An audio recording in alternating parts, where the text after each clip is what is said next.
Okay, a return to the YouTube channel. Got to get more consistent with this. So, what have I been thinking? One, I wanted to address some question about reparations that somebody threw at me about. You know, first off, in order for reparations to be paid, we have to identify everyone who's deserving of having reparations. And so, when you say, well, I had an ancestor that died, fighting for America in war, or, my ancestor, figured out, a great cure for some disease or something like that. And so don't we deserve reparations for the great deeds that my ancestors did? And the answer is no, you don't. Reparations should be paid in the first place to people who are asking for it. And then it's up to people who are able to pay those reparations to make a decision to pay those reparations. So, that's how it begins. In order for it to become, a legislative thing, there has to be enough people who are willing to vote on that to occur, barring some revolution. So, I mean, it's a very straightforward proposition. We should open up our minds and our hearts to the idea of reparations for, any injustice of the past, but specifically in America for the most evil thing in American history, which was the Middle Passage, which was, slavery in Antebellum South.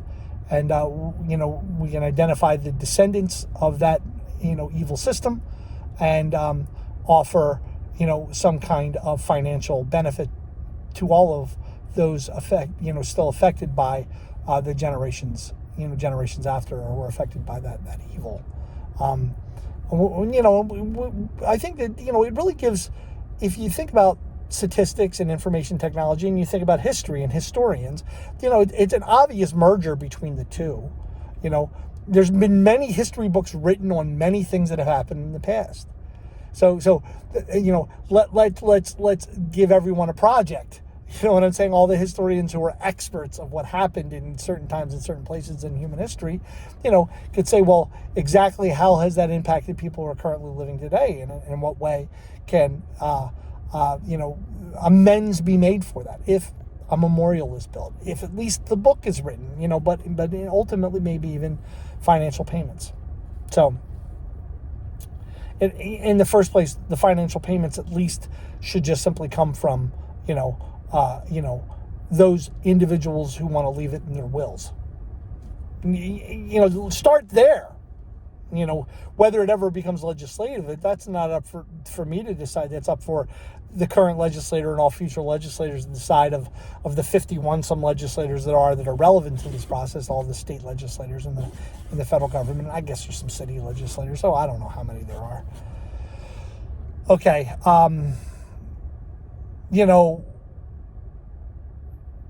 Yeah, that's pretty much all I have to say about it. And then getting back to some theological issues, I'm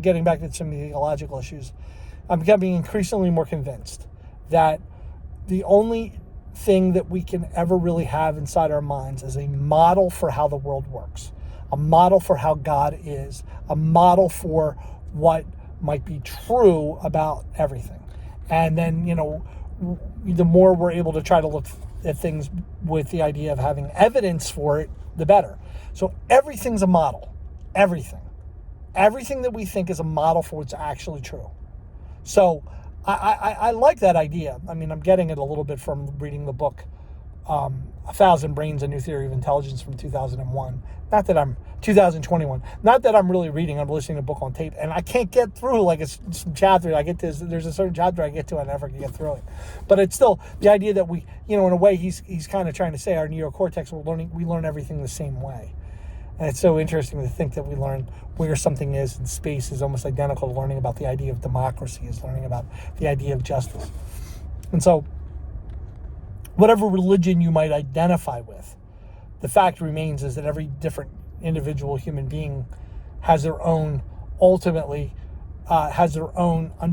of that religion. So for every person that has ever lived or ever existed, there is their own unique religion that was tied to that person. And then two people might say, I'm a Christian, another person might say, I'm a Christian, and surely there's going to be a lot of overlap. But in the end, there's going to be a disagreement about what they, there's going to be some disagreements you can find if you push it to the contours.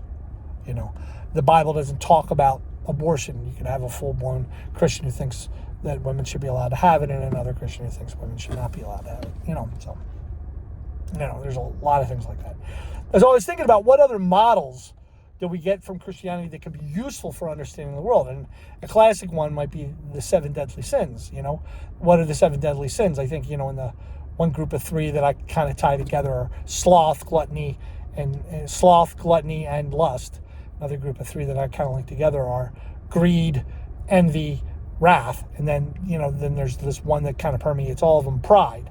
And whenever I taught or preached about the 7 deadly sins, I had all kinds of really cool things to say, and we all understand it.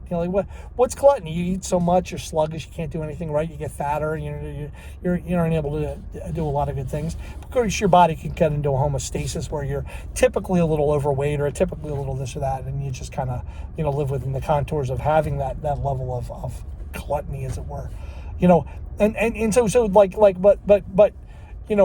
That's always the issue. For any one of the 7 deadly sins, my imagination and my experiences are always such that I can find a hole with it. Is that really a sin? I mean, when somebody says, look, I'm better at this than you, let me do this. Is that always an act of pride, or is it just an act of humility? It's an act of truth. It might be sometimes an act of truth.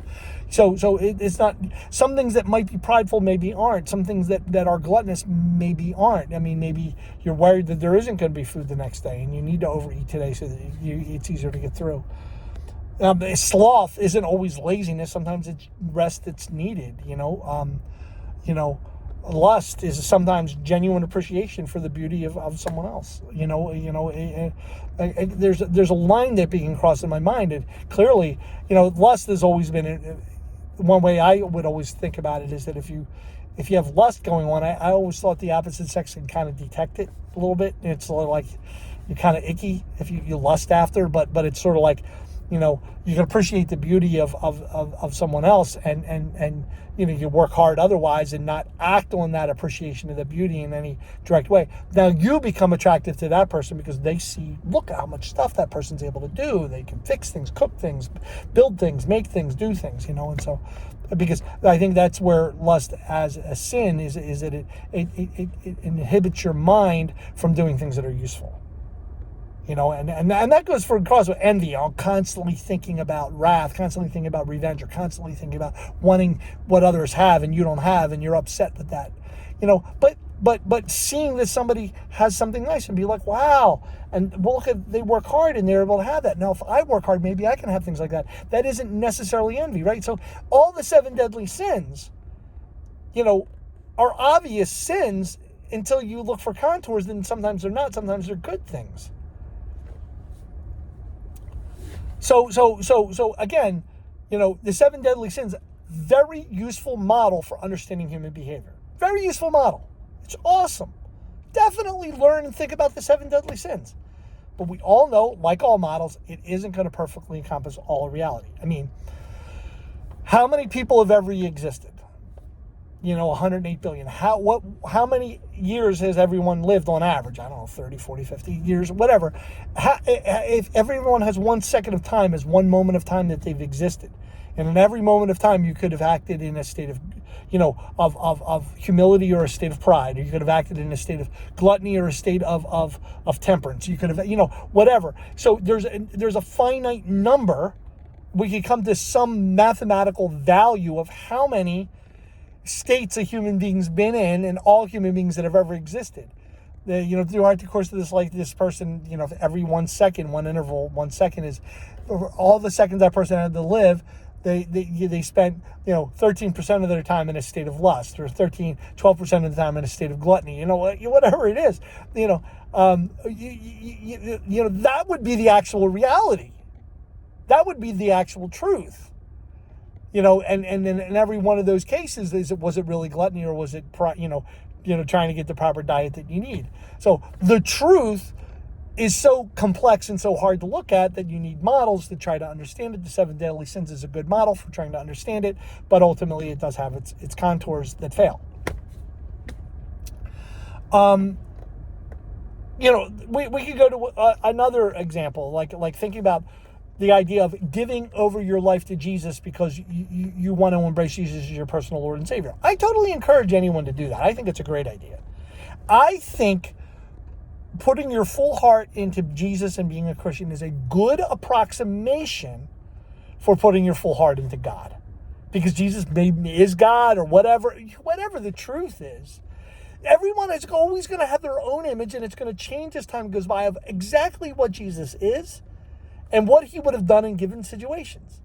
Well, I'm just going to accept what the Bible says. Well, go ahead and read it. There's all kinds of things in there where two people can read the same thing and come with different conclusions. It doesn't matter.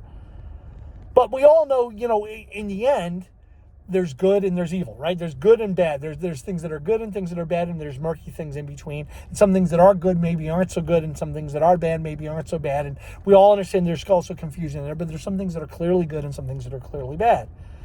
And so it's like, it seems to me obvious that if you give your heart and your mind over to an all-powerful, all-loving God, and you say, I want to love God before everything else, the next thing you know, you're going to be just a nicer person. You're not going to be so mean. You're going to do things better. You're going to drink less, whatever it is. And putting God first in your life, that can be approximated by putting Jesus first in your life. And I actually really suppose putting Muhammad first in your life, or whatever. I don't know that I have much experience with being Islamic, but there's that one too. And so all these are probably very good approximations for putting God first. The actual God, because all we can ever have in our minds is an actual model of God. We can't really know God truthfully. He's, beyond us. Just like we can't know any other human being perfectly. We can't. We don't even understand ourselves. You know what I'm saying? So it's like, but I think we can try to, like a good geometry person, we try to break it down to what's fundamental. What do we accept as true without proof? And identify those few simple things that we can accept and try to build a logical foundation with those ideas. That's what, we try to do. And I think that the best conclusions that you can make, I have one thing I wrote a few years ago. I got to share it with you at some point, but it was something like the first statement was, we exist. That was what I think. The number one thing that you should believe in your heart and your mind, the starting point for everything is, we exist.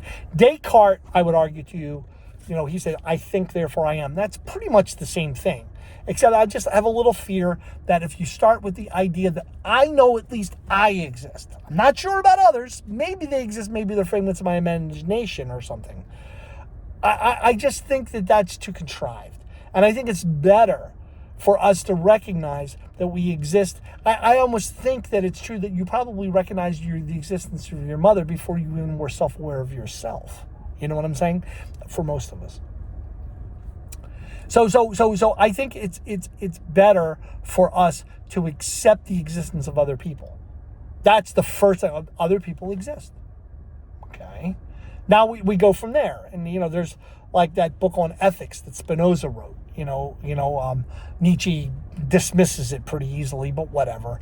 Yeah, I still think it's a pretty good idea. He proves using geometric logic that we need to act, with goodness to each other. We need to be ethical towards one another, and so there it is, and I think we can clearly detect when some people are putting themselves before other people, and we can clearly, and everyone always has to put themselves before other people, because you can have maximum effect on yourself, and you have more effect on yourself than you can have on other people. You could tell a person all day long they should behave like this, and they might not listen to you. But if you really work on yourself, you can make yourself behave in the way that there can be exceptions to that, but you can make yourself behave in the way that you should. And so so obviously there has to be a certain focus on yourself a little bit more than on others, but we should recognize that everything we do affects others, and so that we therefore should act accordingly. So I think the starting principle for every one of us should be that we exist. Then I feel, and nobody has to agree with this, I think that you should then believe the next step in this logical development of the world around you is you have to believe that there's an all-powerful, knowing, all-loving God that created everything, okay? And the best way, in my opinion, to think about God is that he's all-powerful. I say he only because of my Christian training. It doesn't have to be a he, okay? God's all-powerful, and he has made a world where he doesn't know what we're going to do, anyone individually or us collectively. And he also doesn't even know what the possible outcomes of this creation are, because he can make a world where he knows what everyone's going to do. Just got to think, to me, it's axiomatic, meaning it's true without proof. I believe it to be true, but I can't prove it. That world wouldn't be as interesting. He can already see the outcomes of all the creations that God can make. Read your fantasy novels, like read Tolkien and Lord of the Ring, read Robert Jordan's The Wheel of Time. Read some fantasy novels about different worlds that might have existed in the minds of human writers that write about different worlds that could have existed. I imagine God can see all the possible different worlds he could have made. You know what I mean? That she could have made, that God could have made. But he made this one, that we know for sure. Has he made others? Maybe we don't know, but we know he made this one. And we can look at the stars, and maybe there's other worlds that are kind of connected to us by the same laws of physics, but maybe there's other worlds that have different laws of physics that are parallel to this or outside of this. We don't know, But you have to believe in the existence of an all-powerful, knowing, all-loving God. And the more we study the world and ourselves, the more we can understand God. Do you follow me? And I am not saying that God needs to be acknowledged, nor does God need to be worshipped. I'm not dictating that anything about the Bible is true. I don't even think the Bible is the Word of God. The 10 Commandments, you can throw them all out, but you should go through each one and see what's just like, don't commit sloth, don't commit lust. You know what I'm saying? Those things are obviously true. But there's contours to it that when you really think about it, is that so sure? So like the first commandment in the Jewish Old Testament is something like, I am the Lord your God, you shall worship me and have no other God before me. Well, I'm telling you that God exists. I'm not telling you have to follow the first commandment. I don't know, Maybe God wants you to put your wife above everything else in the world, or your children above everything else. The number one way you worship God is to care about your kids beyond all other things. Maybe. I don't know. Just because there's an all-powerful, all-knowing, all-loving God doesn't mean I'm saying anything else about it, other than logically laying down the attribute that he doesn't know what we're going to do, and he doesn't even know the outcome of this creation, right? It's going to play itself out. I'm sure, God's smart enough to see many ways that it could end, but there's probably, he probably saw that it might have ended a couple of weeks ago and saw that it could end 20 centuries from now. I mean, and it just depends on what we decide, and it just depends on what we do. Depends on when finally that alien race that's coming towards us and is going to be here in 700 years finally gets here, and how do we interact with them, with war or with love or with whatever, and so, it could depend on things that my imagination could just blabber about all day long, but I don't know. Just because I believe that you should accept that there's an all-powerful, all-knowing, all-loving God, and that you're going to be judged after you die, and that your existence continues past death, just because I think you should accept that as an axiom without proof, doesn't mean anything else, that you need to believe in the Bible or not believe in the Bible. It doesn't mean that you have to worship God or not worship God. It doesn't mean any of that. Part of me, I love Captain Dan's worship of God in the movie Forrest Gump. He's in the crow's nest of the boat. He had lost his legs. He was supposed to die in war, but Forrest had, saved his life, and he was disappointed that he didn't die. I mean, look at the story, because his father died and his grandfather died in war, and that was his job, was to show he had so much bravery that he would be able to die in war. But Forrest Gump saves his life, and he's on the top of the boat. He's going, I love Steven Spielberg. He gives us great images, and he's like, he's on the top of the boat. He's like, you can't sink this boat. To God in the lightning storm and all that. Of course, God can sink the boat, but I don't think he does. I don't think that God ever violates the laws of physics in this world. I don't think God ever directly intervenes in this world in such a ways that would break the laws of physics. Now, maybe he uses angels or spirits to manipulate things that are in our minds, what we think, what we visualize, and all that. That's a whole different conversation for a different day. Maybe quantum mechanics, I don't know. I sometimes, I can't believe I was thinking that, and I just saw that happen, and it seems like related. Like, It's like something new that I was going to see that and told me to look that way and think about something at that moment. And it's like, was that an angel? Was that a demon? Was that something that's, influencing my mind? Believe me, there was a period of time in my life where I knew that was going on, that there was something influencing the way I was thinking about things. It was a good thing. It wasn't an evil thing. It was a good thing, But I'm not sure. I think that our minds are constantly looking for patterns. And we're edified, we're happy when we find patterns. Like, what's the joke I told recently? It's a stupid joke, but I tell it for a reason. The horse walks in the bar and the bartender says, why the long face, right? It's funny. Why? Because horses have long faces, and because bartenders say, why are you sad, to some stranger coming in drinking at the bar for the first time, right? So that's why it's funny, because it's matching up inside your brain two things that are not supposed to be connected to each other, but they are in this moment, and that we find that humorous. And I think we're designed to find that humorous through the theory of evolution. Our human species has evolved to find that humorous, probably because it gives us a reason to want to live in light of all the awful things we have to put up with. You know what I mean? If you find that funny and it gives you a sense of joy, then small wonder that you want to continue to live, in spite of the fact that, horrible things happen, people suffer, there's torture, there's all these other bad things about existence. Which is always, a great theodicy, a great point. The idea of theodicy is, how could this world have been made by an all-powerful, all-loving, all-knowing God in light of all the evil that happens in the world? And most people justify that by saying, well, God didn't cause those evil things to happen. Human beings did those evil things to one another. And but God does allow those things, right? That's an absolute certainty about God, right?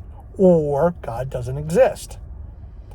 I think it's better to believe that God does exist. And I think that anybody who would dispute me on that is just being foolish. It's like, why are you disputing me on something I can't prove anyway? I don't know if God exists. I just think it's better for you to believe it. That's what I do. And that's what I think everyone should do.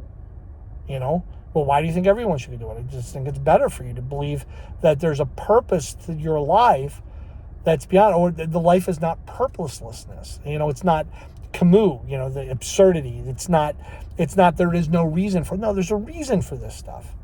And the number one way to find a reason for our lives, I think can really help if we postulate God's existence. We just assume he exists. But the number one way we can do it is study history. Think about science fiction. Do math.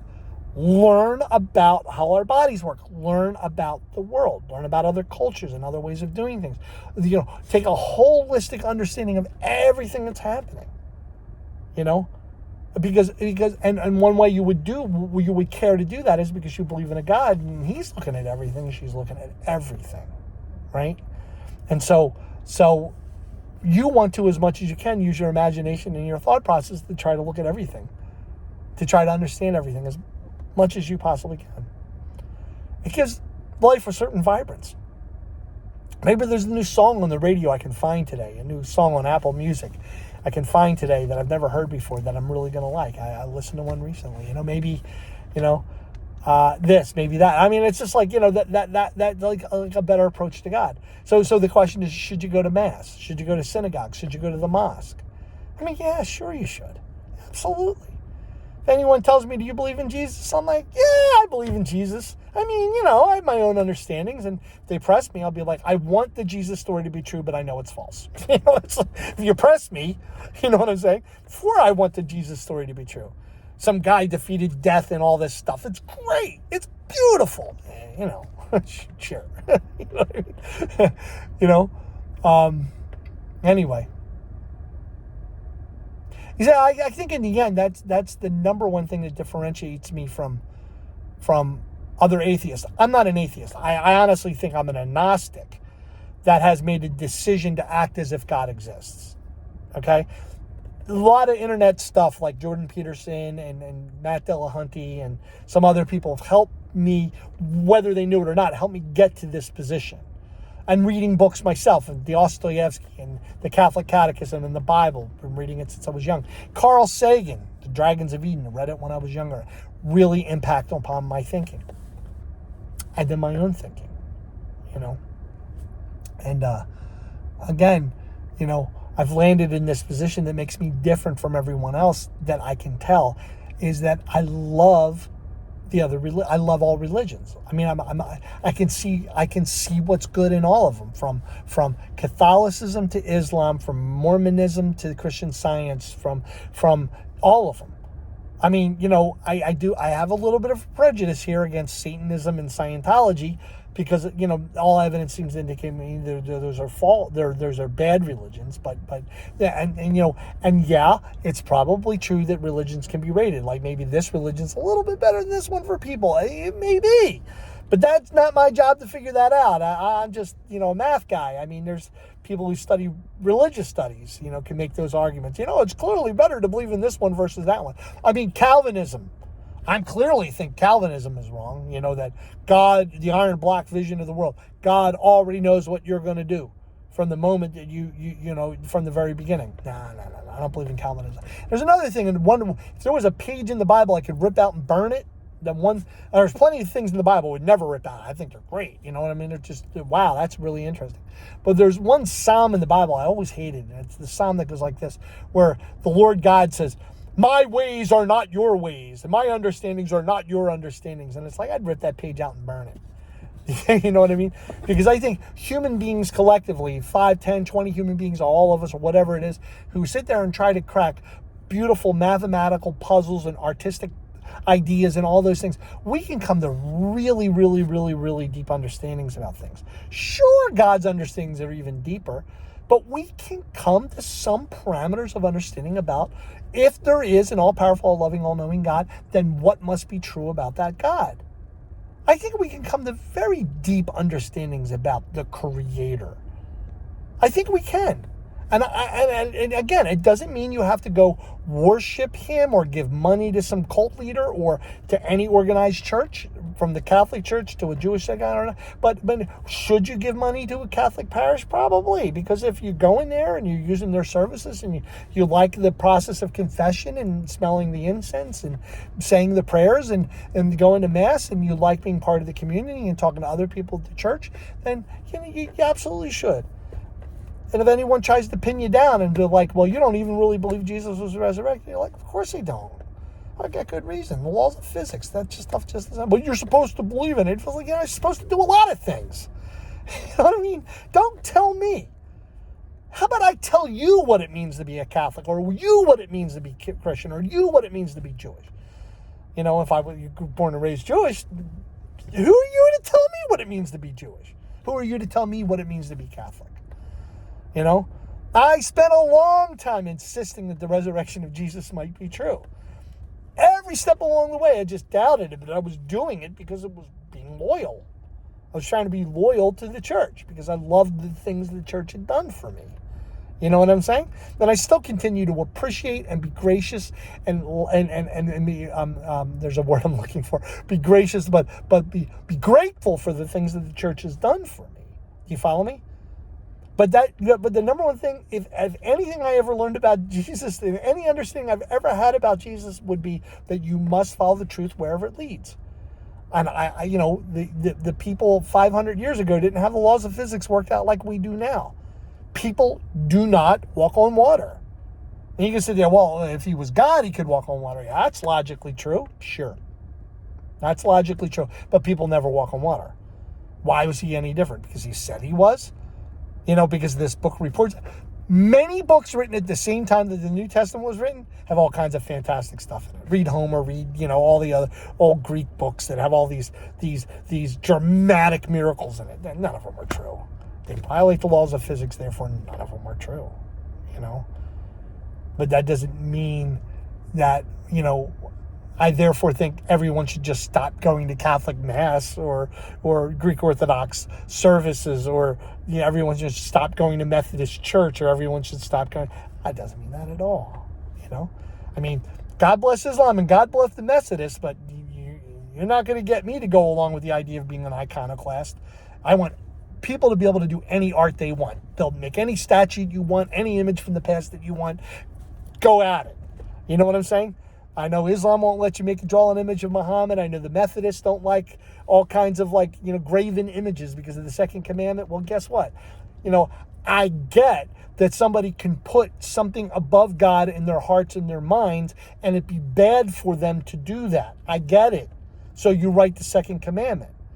But don't interpret that idea that you should always put the right thing, prioritize the right thing, which is probably an all-powerful, all-loving, all-knowing God, first in your mind, and make that the priority of your thinking, and then it become so important that therefore you make a whole bunch of restricted rules for yourself.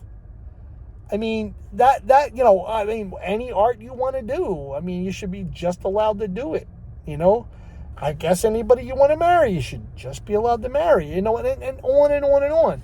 There's whatever the old conservative rules are that we get from the Old Testament, the New Testament, or whatever the old conservative rules are, they should be acknowledged, and probably all of them should be followed. But there has to be, exceptions. It's like, follow the rules unless there's a good reason to do otherwise. Well, why is this girl marrying another girl? Because they love each other. Okay, that's a good reason to do otherwise. You know what I mean? It's just, we go on and on. It's like, you follow the rules unless you have a good reason to do otherwise. One that's that accords to the basic ethics of, of the fact that there are other people. You know what I mean? Why'd you steal all the money? I was broke and I needed the money. You know what I'm saying? As a rule, that you should be punished for that, but not always. There could be times where the Robin Hood, some rich guy owns everything. Don't steal. Yeah, good for you, buddy, to give the rule out of not stealing when you own everything, right? So that's just obvious. Anyway, I don't know. More to follow.